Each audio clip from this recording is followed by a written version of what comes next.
नमस्ते बच्चों, मैं हूँ आप सबका नाना और आप सुन रहे हैं ये चैनल मेरी दो प्यारी नातिनों ईवा और ईविशा के नाम पर।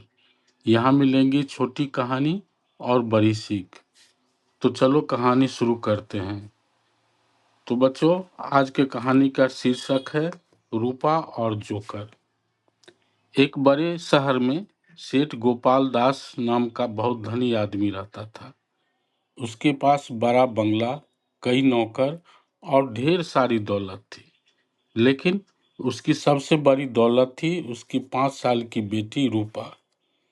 सेठ जी की जान बसती थी रूपा में। रूपा बड़ी अजीब स्वभाव की थी। जब रूपा हंसना शुरू करती तो बस हंसती ही रहती थी, इतना कि पेट पकड़ लो। और अगर रोना शुरू कर दे तो फिर घंटों रोती रहती, चुप होने का नाम ही नहीं ले। पूरा घर उसी के मूड पर चलता था। एक दिन रूपा की पसंदीदा गुड़िया टूट गई।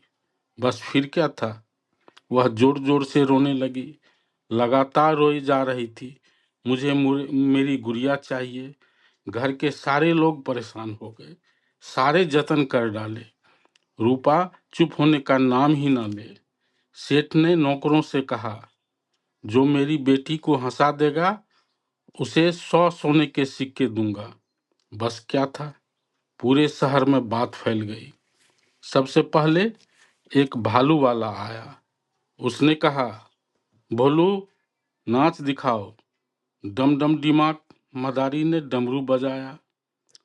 भोलू 2 पैरों पर खड़ा होकर ढोलक की आवाज पर नाचने लगा। कभी घूमता, कभी सलाम करता। सब लोग हंस हंस कर लोटपोट हो गए, लेकिन रूपा नहीं हंसी। वह रोते रोते बोली, मुझे नहीं देखना। भालू वाला उदास मन से चला गया। फिर आया बंदर वाला। उसका बंदर जैकेट पहनकर आया था।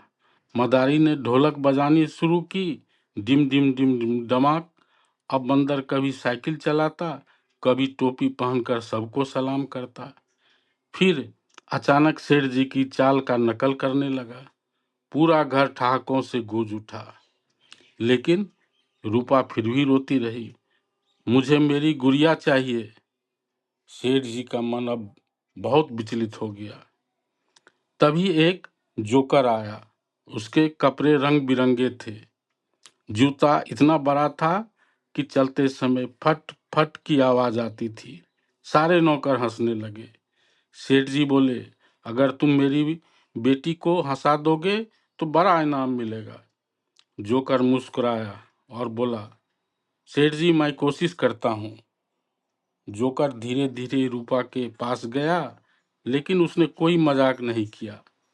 जोकर रूपा के सामने बैठ गया और जोर जोर से रोने लगा।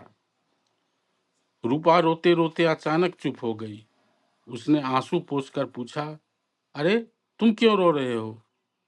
जोकर बोला, अरे मेरी गुड़िया रो रही है इसलिए मैं भी रो रहा हूँ। जोकर नकली रोते हुए कहा। नकली रोते रोते जोकर घर वापस जाने के लिए मुड़ा। वापस मुड़ते ही धड़ाम से नीचे गिर गया। धड़ाम। उसकी लंबी टोपी रूपा के सर पर जाकर टकराया।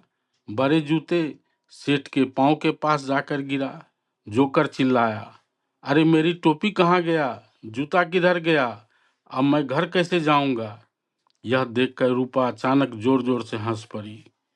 फिर तो इतनी हंसी कि पूरा घर गूंज उठा। शेर जी खुशी से उछल पड़े। उन्होंने जोकर को इनाम दिया। सेठ ने रूपा को गोदी में उठा लिया और उसके साथ खेलने लगे। उस दिन के बाद रूपा कम रोती और ज्यादा मुस्कुराती थी। तो बच्चों, आज सीख क्या मिली? बच्चों को खिलौने से ज्यादा प्यार और समझ चाहिए। बताइएगा कहानी कैसी लगी। लाइक, फॉलो और सब्सक्राइब जरूर करिएगा। धन्यवाद।